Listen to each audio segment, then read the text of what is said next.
जैसा कि हमने पिछले एपिसोड में देखा था कि एम्परर को नोवा के प्लान के बारे में पहले ही पता चल चुका था कि वो कैसे रेबल्स को सामने लाएगा। साथ ही साथ एम्परर ने उसके सिंबल में सोड ऐड कर दिया था, जो कि एक रेयर चीज है। दूसरी तरफ हमने देखा था कि जोई नोवा के लिए ड्रग्स ले आती है और ये सब उसने उन रेबल्स के कहने पर किया। अगर वो ऐसा नहीं करती तो रेबल्स उसे जान से मार देंगे, पर जोई ऐसा नहीं कर पाए। लेकिन नोवा इसके लिए तैयार हो गया था, जिसकी वजह से रेबल्स उसे पकड़कर अपने साथ ले जा चुके थे। लेकिन उनको मालूम नहीं था कि ये सब नोवा की एक चाल है, जिसके बाद नोवा उन सब से फाइट करने के बाद उन्हें बेहोश कर चुका। यहाँ तक कि वहाँ पर जोई अपने कुछ सोल्जर के साथ आ जाती है ताकि वो उसकी मदद कर सके, पर नोवा को उसकी जरूरत नहीं थी। लेकिन वो उनके कमांडर को वहाँ पर पड़े रेबल्स को उठाने का ऑर्डर दे चुका। तभी एक सोल्जर में से डिमोनिक सोड बाहर की तरफ गिर जाती है, जो देखने के बाद नोवा रेबल्स के मेन लीडर को निपटा देता है, जिसकी वजह से नोवा को एम्परर द्वारा वाइस का टाइटल मिल चुका था। साथ ही साथ हमने एपिसोड के लास्ट में देखा कि नोवा पर कई बाल्टियां भर पानी उस पर फेंक दिया गया था, लेकिन उसका आर्टिफैक्ट उस पर पानी की एक बूंद भी नहीं आने देता। असल में नोवा इसी का इस्तेमाल करके नाइट सिलेक्शन एग्जाम में बंदों को अपॉइंट करेगा। दूसरी तरफ एम्परर एक बॉक्स के पास पहुंच चुके थे और ये नोवा की जिंदगी बदल सकता है। अब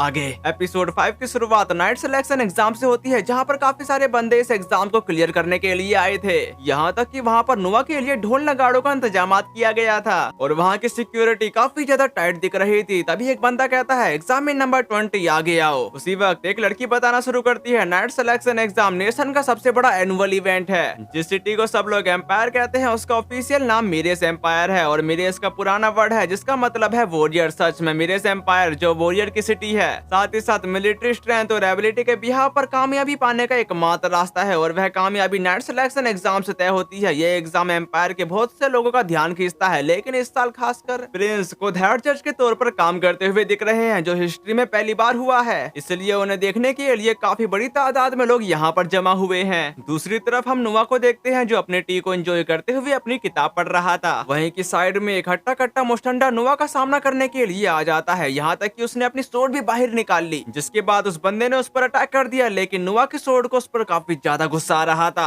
और उससे पहले ही उसका आर्टिफैक्ट एक्टिवेट होने के साथ उस बंदे का अटैक ब्लॉक कर चुका। अब ये देखकर वहाँ के सारे बंदे हैरान हो चुके थे, जबकि वो बंदा खुद हक्का बक्का होने के साथ इधर उधर से हमला करे जा रहा था और वो जहाँ से भी हमला कर ले नोवा को छू तक नहीं पाया, बल्कि उसकी सोर्ड ही टूट जाती है। उसकी सोर्ड टूटने की वजह से वहाँ के लोगों की आंखें फटी की फटी रह जाती हैं, जबकि वो बता रहे थे, अरे बाप रे, इसका कोई फायदा नहीं हुआ और उसे कोई छू भी नहीं सकता। तो यह है जीनियस प्रिंस। जबकि दूसरी तरफ नोवा की टी खत्म हो जाती है, इसलिए जोई उसके लिए 2 कप और ले आती है। साथ ही इस एग्जाम को एम्परर और क्रूज दोनों देख रहे होते हैं। तभी क्रूज एम्परर से कहने लगा, इस साल का एग्जाम पिछले कई सालों के एग्जाम से काफी ज्यादा एक्साइटिंग माना जा रहा है। उसकी इस बात पर एम्परर बताते कि जरूरी नतीजा यह है कि नाइट सिलेक्शन एग्जाम लायक वॉरियर को सेलेक्ट करने के लिए है। मैं ये देखने के लिए क्यूरियस हूँ कि नोवा किस तरह का फाइटर सेलेक्ट करता है। तभी वहाँ का अनाउंसर बोला कि एग्जाम में नंबर 152 आगे आओ। फिर हम अरीना की तरफ आते हैं, जहाँ पर एक मेज अपनी ठंडर एनर्जी को गैदर करने के साथ उसका सैलाब नोवा पर छोड़ देता है और ये ठंडर एनर्जी का सैलाब वाकई काफी ज्यादा पावरफुल था, जिसकी वजह से वहाँ के लोग काफी ज्यादा दंग रह जाते हैं। उन्हें लग रहा था कि नोवा कहीं इससे मर न गया हो, जबकि वो बंदा उस मैजिक को करने के लिए अपनी सारी माना एनर्जी खर्च कर देता है। दूसरी तरफ नोवा एक बैरियर के अंदर अपनी टी को एंजॉय कर रहा था और इतने खतरनाक अटैक के बावजूद भी उसको कोई फर्क नहीं पड़ा। अब ये देखने के बाद वो बंदा खुद ही हार मान लेता है। यहाँ तक कि वहाँ के सारे लोग काफी ज्यादा हैरान हो चुके थे। वहीं पर बैठा हुआ नोवा सोच रहा होता है, सूरज जल्दी ही डूबने वाला है, मुझे लगता है आज कोई खास कैंडिडेट नहीं है। तभी अनाउंसर कहा, अगला टेस्ट आज का आखिरी टेस्ट होगा। जबकि वहाँ पर एक लड़की आ जाती है और वो काफी ज्यादा हाफ रही होती है, पर वो खुद को शांत करने के साथ अपनी सोर्ड को बाहर निकाल चुकी, जिसके साथ ही वो काफी ज्यादा खतरनाक बन जाती है, जो देखने के बाद नोवा भी अलर्ट हो जाता है। जिसके बाद उस लड़की ने नोवा पर अटैक कर दिया, लेकिन नोवा की शील्ड उसके अटैक को ब्लॉक कर लेती है, पर उसकी सोर्ड उसकी शील्ड को थोड़ा पेनिट्रेट कर चुकी थी। ये देखने के बाद वो लड़की कहने लगी, ये मामूली शील्ड मेरा क्या ही बिगाड़ लेगी। जिसके बाद वो अपनी पूरी जी जान लगा चुकी उस शील्ड को पेनिट्रेट करने के लिए, और वो अपनी पूरी जी जान लगाने के बाद उसने आखिरकार उसकी शील्ड को ब्रेक कर दिया, पर इसकी वजह से नोवा का हाथ इंजर्ड हो जाता है, जो देखकर वहाँ के लोग काफी ज्यादा हैरान हो चुके थे। जो देखकर वो लड़की इसके लिए अभी माफी मांगने ही वाली थी, पर वहाँ के सोल्जर आते के साथ उसे पकड़ लेते हैं। यहाँ तक कि वहाँ के लोग बातें कर रहे थे, उसने सच में प्रिंस को घायल कर दिया, अब लो उस पर सख्त कार्रवाई करेगा। लेकिन नोवा उसे छोड़ने को कह रहा था, जो सुनकर वो बंदा कहा, लेकिन प्रिंस इसने आपको इंजर्ड किया है तो हम इसे ऐसे जाने नहीं दे सकते। उसकी इस बात का जवाब देते हुए नोवा बताता है कि मैंने कहा उसे जाने दो। अब उसके खौफनाक चेहरे को देखकर उन वॉरियर को उसकी बात मान नहीं पड़ी। तभी नोवा खड़ा होने के साथ उसका नाम पूछता है, जबकि वो लड़की बता देती है कि मेरा नाम शर्ली ग्रांट्स है, जो सुनने के बाद नोवा ने उसे पास कर दिया था। इसी इसे सुनने के साथ शर्ली की आंखें फटी की फटी रह जाती हैं, जबकि नोआ बताता है कि मैंने अपने स्टैंडर्ड्स नहीं बताए, लेकिन साफ तौर पर यह तुरंत पास है। ये बात सुनकर वहाँ के लोग बातें करने लगे थे। मुझे यकीन नहीं हो रहा कि वह पास हो गई और वह उस लड़की को माफ कर रहा है जिसने उसे चोट पहुंचाई। क्या बात है, प्रिंस कितने जेनरस हैं। इसी के साथ यहाँ सीन शिफ्ट होकर नोवा के मैंसन की तरफ आ गया था, जहाँ पर वो उससे सवाल करता है, ये आर्मर वाकई शानदार है, क्या ये तुम्हारा है? उसकी इस बात पर शर्ली बताती कि हाँ, ये मेरी फैमिली में जनरेशन से चलता आ रहा है। वैसे जब आपने कहा कि मैं पास हो गई तो आपका क्या मतलब था और मेरी सजा क्या है? ये बात सुनकर नोवा कहता है कि तुम्हारा मतलब है कि तुमने मुझे गलती से चोट पहुंचाई, जिस पर शर्ली एग्री थी। अब ये सुनकर नोवा बताना शुरू करता है, तुमने ऐसा कुछ भी नहीं किया, आखिर मैंने ही तो तुम्हें मुझ पर अटैक करने के लिए कहा था। चलो अब खड़ी हो जाओ, मुझ पर फिर से वही अटैक करो। अब ये सुनकर शर्ली हैरान हो जाती है। उसके हैरान चेहरे को देखकर नोवा कहा, अगर तुम नाइट हो तो मेरे ऑर्डर को फॉलो करो।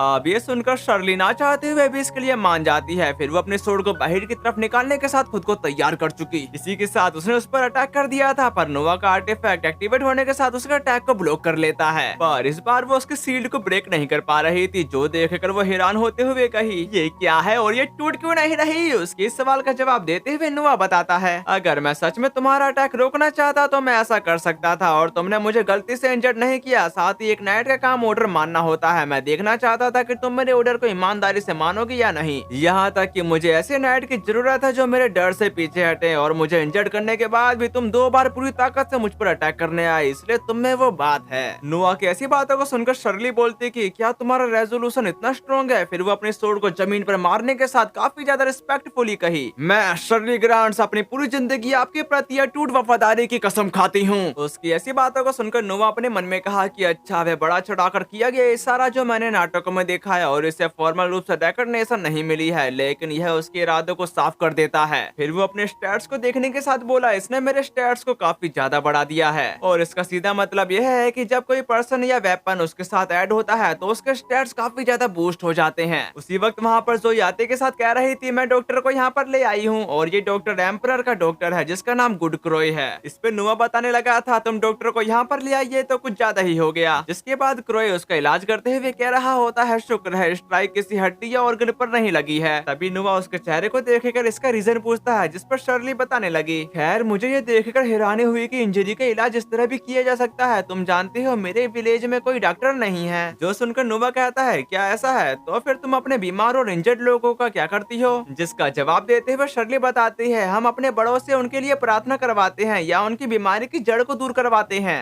जो सुनने के बाद क्रोए बोलता है कि गरीब विलेज में ये काफी नॉर्मल बात है। उन दोनों की ऐसी बातों को सुनकर नोवा कहता है कि डॉक्टर बनने का सबसे तेज तरीका है अप्रेजल के तौर पर शुरुआत करना, है ना शर्ली? यह तुम्हारा पहला ऑर्डर है। अपने विलेज के सबसे मेहनती और चालाक लोगों को मेरे पास लाओ, और आप क्रोए प्लीज उनमें से कुछ को अपने स्टूडेंट बना लो। इसके लिए गुड क्रोए तुरंत तैयार हो गया था, पर शर्ली काफी ज्यादा हैरान दिख रही थी, जो देखकर नोवा बताता कि चलो मैं सारा खर्च उठाऊंगा, इसलिए मेरे पास ऐसे लोगों को लाओ जो विलेज वालों को एग्जामिन करने के लिए डॉक्टर का काम कर सके। उसकी ऐसी बातों को सुनकर शर्ली नीचे झुकते हुए उसका शुक्रिया अदा करती है, पर नोवा बता रहा था, नाइट सेट से झुकते नहीं है, तुमको नाइट के तौर तरीके के बारे में और जानना होगा। जो कहने के बाद वो वहाँ से चला जाता है। फिर हम अगले दिन की तरफ आते हैं, जहाँ पर एक कमरे में शर्ली अपने कपड़े बदल रही होती है, और ये जब तक कपड़े बदल रही है अपनी आंखें बंद कर लो। साथ ही साथ खुद को अच्छे से तैयार करने के बाद वो अपने आर्मर को पहनने लगी। फिर वो अपने पीछे सोड को टांग लेती है। खुद को अच्छे से तैयार करने के बाद वो निकल जाती है नोवा के नाइट के तौर पर काम करने के लिए। और रास्ते में उसकी मुलाकात जोई से हो चुकी, जो उसे गुड मॉर्निंग करने के साथ पूछती है, क्या तुमको अच्छे से नींद आई? जिसका जवाब देते हुए शर्ली बताती है, ज्यादा नहीं, क्योंकि मैं एक अनजान कमरे में थी और मुझे लगता है कि एक प्रिंस के यहाँ सर्वेंट के क्वार्टर भी लग्जरी वाले होते हैं। फिर वो वहाँ से जाने लगे। दूसरी तरफ लड़कियाँ आपस में बातें कर रही थी, तुमको क्या लगता है ये अच्छा लग रहा है? तो ये कैसा रहेगा, शायद एक ब्लॉक में कोई गरीब सताई हुई लड़की हो। अरे ये तो सुनने में और भी ज्यादा प्यारा लग रहा है। तभी जोई वहाँ पर आते के साथ पूछने लगी, रीना क्या कोई बात है? जिस पर रीना बताते कि हम तो बस यही इमेजिन कर रहे थे कि किस तरह की लेडी हमारे लॉर्ड की दुल्हन बन सकती है। अब ये सुनकर जोई कहती है, वह तो सिर्फ अभी 6 साल का है। जिस बात का जवाब देते हुए रीना कही कि ये काफी भोलापन है। शर्ली क्या तुम्हें पता है सेकंड प्रिंस की शादी 15 साल के होने से पहले ही हो गई थी। जो सुनने के बाद एवलिन बोलते कि अरे अल्मेरिया की अंजू की बेटी का क्या हुआ? वह तो मास्टर के मैनर में है। उन सब की ऐसी बातों को सुनकर जोई उन सबको पागल कह रही थी, जबकि एक मिस्टीरियस मेड जो आंटी जैसे दिख रही थी वो बताना शुरू करती है, वैसे ये आंटी शब्द उसने सुन लिया तो वो मुझे दौड़ा दौड़ा कर मारेगी। बस हाइनेस को इतना प्यार किया जाता है। वैसे तुमने घर के सामने वाली सड़क पर खुले काफी सारे कैफे देखे हैं, है ना? ऐसा इसलिए है क्योंकि बहुत सारी लड़कियां वहाँ प्रिंस को देखने की उम्मीद में इकट्ठा होती हैं, या अगर वह बहुत खुशकिस्मत रही तो उनकी नजर उन पर पड़ जाए। उसकी ऐसी बातों को सुनकर शर्ली कहने लगी, वाह क्या जीने का तरीका है। दूसरी तरफ रीना का कहना है, एवलिन हर समय कहती है कि हमारे मास्टर से ज्यादा दयालु प्रिंस और कहीं नहीं है। वैसे तुम भी तो उनसे प्यार करती हो, है ना जोई? ये बात सुनकर जोई मना कर रही थी, जो सुनकर रीना बोली कि झूठी, तुमने तो हाल ही में मैजिक की पढ़ाई भी शुरू कर दी है, सब मास्टर के लिए है ना? उनकी फोर्सफुली बातों को सुनकर जोई कह रही थी, तुम सब गलत समझ रही हो, मैं बस उनके काम आना चाहती हूँ और मैं उनकी सेवा करके ही काफी ज्यादा खुश हूँ। फिर वो शर्माते हुए वहाँ से भाग जाती है। उसको ऐसी ज्यादा देखकर वहाँ की लड़कियाँ हंसने के साथ बता रही थी, तुमने उसकी कुछ ज्यादा ही तारीफ कर दी, पर वो काफी ज्यादा प्यारी है। फिर यहाँ सीन कट होकर नोवा के कमरे की तरफ आ गया था, जहाँ पर शर्ली उनकी सेवा करने के लिए आ चुकी थी। तभी वहाँ पर कमांडर आते के साथ नोवा से कहता है कि नाइट सिलेक्शन एग्जाम पूरा हो गया है और यह इस साल के नाइट सिलेक्शन एग्जाम की रिपोर्ट है। साथ ही साथ आपके स्क्रीनिंग मेथड की वजह से इस साल के सभी नाइट बहुत बढ़िया है। इसी वजह से नाइट ने अपना ग्रेटिट्यूड एक्सप्रेस किया है। जो सुनकर नोवा उस रिपोर्ट में अपना सिग्नेचर करते हुए कह रहा था, इसलिए उन्हें बता दो कि इसे चलाने में उनकी मदद के लिए मैं उनका भी शुक्रगुजार हूँ। साथ ही वो शर्ली से कहता है, हमारे मेहमान को जरा बाहर तक छोड़ दो। जो सुनकर वो कमांडर काफी ज्यादा हैरान हो गया था। फिर हम बाहर की तरफ आते हैं, जहाँ पर कमांडर शर्ली को बता देता है कि अब मैं चलता हूँ, जबकि शर्ली उसके सामने झुकते हुए कहते कि हमसे मिलने आने की तकलीफ उठाने के लिए तुम्हारा शुक्रिया। अपने आप को उतनी रिस्पेक्ट मिलता देखकर वो कमांडर काफी ज्यादा हक्का बक्का होने के साथ कहा कि हम दोनों नाइट हैं, है ना, तो उतनी फॉर्मेलिटी की कोई जरूरत नहीं है। अब ये सुनकर शर्ली उससे माफी मांगने लगती है। जो सुनकर कमांडर कहता है कि मुझे लगता है कि उन्होंने तुम्हें अपनी ट्रेनिंग के हिस्से के तौर पर इस मामूली नाइट को विदा करने के लिए भेजा है। फिर वो वहाँ से जाते हुए कहने लगा, अपने सीनियर के तौर पर मैं तुम्हें एक सलाह देना चाहता हूँ, अगर तुम उसके साथ रहोगी तो कुछ गलती नहीं होगी, इसलिए तुम्हारे लिए यही बेहतर होगा कि तुम कड़ी मेहनत करती रहो। जो कहने के बाद वो वहाँ से चला जाता है। उसके जाने के बाद शर्ली उसकी बात से पूरी तरह से एग्री थी। इसके बाद यहाँ सीन कट होकर नोवा के मैंसन की तरफ आ गया था, जहाँ पर एक पार्टी हो रही थी और उस पार्टी में एलिसी अपना गाना गा रही होती है। दूसरी तरफ सिंडी एलन नोवा से कह रही थी, मुझे यहाँ इनवाइट करने के लिए तुम्हारा बहुत बहुत शुक्रिया, जबकि बायरन नाइट सिलेक्शन एग्जाम के सक्सेस के लिए उसको कांग्रेचुलेशन कर रहा था। जो सब सुनने के बाद नोवा बताना शुरू करता है, हाँ लेकिन ये पार्टी तुम दोनों को शुक्रिया देने के लिए है, इसलिए अपना सारा समय यहीं बर्बाद मत करो, जाओ मजे करो। साथ ही साथ यहाँ जितने भी लोग हैं वह 13th प्रिंस के घर से गहरे रिलेशन रखने वाले मर्चेंट हैं, समझ गए? जिस बात पर एग्री करते हुए बायरन बताता है, हाँ मैं समझ गया, इसलिए मैं अभी जाकर कुछ दोस्त बनाऊंगा। साथ ही साथ वहाँ पर एलिची ने अपना गाना कंप्लीट कर लिया था, जिसकी वजह से वहाँ पर नोवा के साथ साथ वहाँ के सारे लोग तालियां बजाने लगे। वहाँ पर बजती तालियों को देखकर एलिची के चेहरे पर स्माइल आ जाती है, जो देखकर नोवा भी मुस्कुराने लगा। उसी वक्त जोई वहाँ पर आते के साथ परेशान होते हुए कहते कि खैर मुझे पक्का नहीं था कि मुझे ये आगे भेजना चाहिए या नहीं, लेकिन ये तुम्हारे लिए है। अब ये सुनकर नोवा भी थोड़ा परेशान हो जाता है। फिर अगले सीन में नोवा उससे सवाल करता है कि इस पर तो कुछ भी नहीं लिखा है। उसकी इस बात पर जोई बताते हैं कि दरवाजे पर मौजूद गार्ड ने बताया कि इसे पहुंचाने वाला पर्सन वहां से भाग गया और इसमें सीक्रेट इन्फॉर्मेशन हो सकती है, इसलिए मैंने इसे एहतियात के तौर पर साथ में ले लिया है। इसका सीधा मतलब यह है कि जिस बंदे ने इस लेटर को भेजा है उस बंदे का नाम उस लेटर में मेंशन नहीं है। जो सब जानने के बाद नोवा उस लेटर को खोलने लगा, जो देखकर शर्ली उसे अलर्ट रहने को कह रही थी, यहाँ तक कि उसकी सोच भी रिएक्ट कर रही थी। जो सब देखने के बाद नोवा उन सबको शांत कराने के साथ उस लेटर को देखने लगा। ऐसा लगता है कि अल्मेरियन रेबल के बचे हुए लोगों के बीच कुछ परेशान करने वाली हलचल हो रही है। अब ये सुनकर जोई काफी ज्यादा गुस्सा करते हुए कहने लगी, उन्होंने अभी तक हार नहीं मानी है। जो सुनकर नोवा कहा, मुझे नहीं पता, जिसने भी यह पहुंचाया है वे अंडरवर्ल्ड के इन्वेस्टिगेशन करने के लिए वापस चला गया है और मैं समझ गया, और ये वही सोल्जर है जो उस समय था, वही जिसने कुछ समय पहले मुझे रेबल्स के बारे में बताया था। दूसरी तरफ जोई का कहना है, अब जब तुमने ये बात कही है वे आदमी सच में तुम्हारी तारीफ कर रहा था और उससे बाद में पता चला कि मास्टर को रेबल्स के बारे में पहले ही पता चल गया है, इसलिए उन्होंने बिना कुछ बताए उसकी वार्निंग को मान लिया था। तो गाइस अभी आप लोगों को कुछ भी समझ में नहीं आ रहा होगा, पर जैसे जैसे कहानी आगे बढ़ेगी आप लोगों को धीरे धीरे समझ में आता रहेगा। जो सुनकर शार्ली बोली, तो यह वह कर्ज चुकाने के लिए कर रहा है। उसकी इस बात पर नोवा बताता कि नहीं, यह बुरा है, बिना किसी ट्रेनिंग के जासूस बनने का नाटक करना बहुत खतरनाक है। अगर वह पकड़ा गया तो उसे मार दिया जाएगा और मेरा भाई हेनरी वहीं कहीं आसपास होगा, मैं उसे मैसेज भेजकर ये सब रोकने के लिए कहूंगा। फिर यहाँ से इनकट होकर एक कमरे की तरफ आ गया था, जहाँ पर वो लिफाफा एक टेबल पर पड़ा होता है, जबकि दूसरी तरफ नोवा उस लेटर को बार बार देखने के साथ परेशान हो जा रहा था। और ये सब ऐसे ही कुछ देर चलता रहा, तभी जोई अचानक से पूछ लेती है, ऐसा कैसे हुआ? जिस बात पर नोवा बताना शुरू करता है, जैसा मैंने सोचा था उसका पर्दाफाश हो गया और फिर उसे टॉर्चर किया गया और उससे बस बात कर लेनी चाहिए थी, लेकिन उसने मना कर दिया, इसलिए उन्होंने कोई रहम नहीं दिखाया। लेकिन मेरे भाई की यूनिट ने उसे बाहर निकाल लिया, पर पर वह अभी भी बेहोश है, इसी वजह से यह मेरी गलती है। ये बात सुनकर शर्ली कहती कि नहीं, ये आपकी गलती नहीं है, वैसे भी आप कुछ भी नहीं कर सकते थे। जिस बात का जवाब देते हुए नोआ बताता है नहीं, अगर मुझे इसका एहसास पहले ही हो जाता तो मैं ऐसे रोक सकता था। फिर वो अपने मन में कहने लगा, अगर मैंने एम्परर के कहे मुताबिक इन्फॉर्मेशन वेपन वाले सबक को अमल किया होता तो ऐसा कभी नहीं होता। जो सब सोचने के बाद वो जोई से कहता है, अल्मीरिया को एक मैसेज भेजो, मैं कोई भी कसर नहीं छोड़ूंगा, बस उस आदमी को मरने मत देना और उसे जो भी चाहिए, चाहे वह पैसा हो या डॉक्टर, मुझे बताना। जो जानने के बाद जोई वहाँ से चली जाती है। उसके जाने के बाद नोवा काफी ज्यादा परेशान होने के साथ अपने मन में सोच रहा था, सिर्फ एक इन्फॉर्मेशन के लिए इतने वफादार आदमी को कुर्बान कर देना सही नहीं होगा। जो सब सोचने के बाद नोवा बाहर की तरफ आ गया था, जहाँ का माहौल काफी ज्यादा खुशनुमा दिखाई दे रहा था। यहाँ तक कि शर्ली इतनी बड़ी मार्केट को देखकर कह रही थी, मैंने इतनी सारी चीजें पहले कभी नहीं देखी। पर नोवा उसे भटकता देखकर कहने लगा, कोई डिस्ट्रैक्शन नहीं, क्योंकि तुम अभी ड्यूटी पर हो। अब ये सुनने के साथ शर्ली खुद को ही कोसने के बाद उसके पीछे पीछे जाने लगी। साथ ही वो उससे सवाल करती है, क्या तुम यहाँ कुछ खरीदने के लिए आए हो? जिस बात का जवाब देते हुए नोआ बताता है, हाँ, मेरे भाई हेनरी को रेबल्स को दबाने के लिए और उनके लेटर का शुक्रिया करने के लिए मैं कुछ उन्हें देने के बारे में सोच रहा हूँ। इसके बाद यहाँ सीन कट होकर उसी शॉप की तरफ आ गया था जहाँ पर नोआ ने अपने लिए वो रिंग खरीदी थी। तभी उस शॉप को ओनर बता रहा था, हाँ मैं समझ गया, उस मामले में मुझे एक शिपमेंट मिला है जो मुझे यकीन है कि तुमको पसंद आएगा। इसके कुछ देर बाद वहाँ पर काफी सारे ट्रेजर नोआ के सामने धर दिए गए थे। उन ट्रेजर और ज्वेलरी को देखकर शर्ली की आंखें फटी की फटी रह गई थी और वहाँ पर ट्रेजर आते ही जा रहे थे। इतने सारे ट्रेजर में से नोआ की नजर एक ढके हुए स्टैचू पर पड़ जाती है। फिर वो उससे सवाल करता है, ये क्या है? ये बाकी ट्रेजर जैसा नहीं लग रहा। उसकी नजर को देखकर ओनर कहने लगा, हमेशा की तरह तुम काफी तेज हो हाइनेस, आपने एक ही नजर में सब समझ लिया। फिर वो अपने साथियों को ऑर्डर दे देता है कि इसके ऊपर का लगा कपड़ा हटा दो। कपड़ा हटते ही हम एक चमकती धमकती खूबसूरत लड़की का स्टैचू देखते हैं और ये शर्ली को काफी ज्यादा पसंद आया। जो देखकर नोवा उसके करीब जाते हुए कहा, क्या ये गिलास है? क्या तुम गिलास से ऐसी चीजें बना सकती हो? जिसके जवाब पर ओनर बोला, इसे एक्स्ट्रा ऑर्डिनरी स्किल्ड आर्टिस्ट लिंसे ने बनाया था, क्योंकि अब ये आर्ट लुप्त हो चुकी है, इसलिए इस तरह की गोडेस की सिर्फ 2 ही स्टैचू बची हैं। ये बात सुनकर नोवा उस स्टैचू को अच्छे से देखने के बाद कहता है कि ठीक है, मैं इसे लूंगा, क्या 10,000 काफी होंगे? जिसके लिए शॉप ओनर मान जाता है। तभी नोवा उसके हाथों में पैसे थमाते हुए कहने लगा, इसमें 10,000 से ज्यादा है, ये एक्स्ट्रा रकम मुझे इतनी बढ़िया चीज दिखाने के लिए तुम्हारा इनाम है। इसी वक्त वहाँ पर ऑस्कर आते के साथ कह रहा था, अरे तुम यहीं पर हो? जब मैं दुकान में आया तो उन्होंने मुझे बताया कि तुम यहीं पर मिलोगे।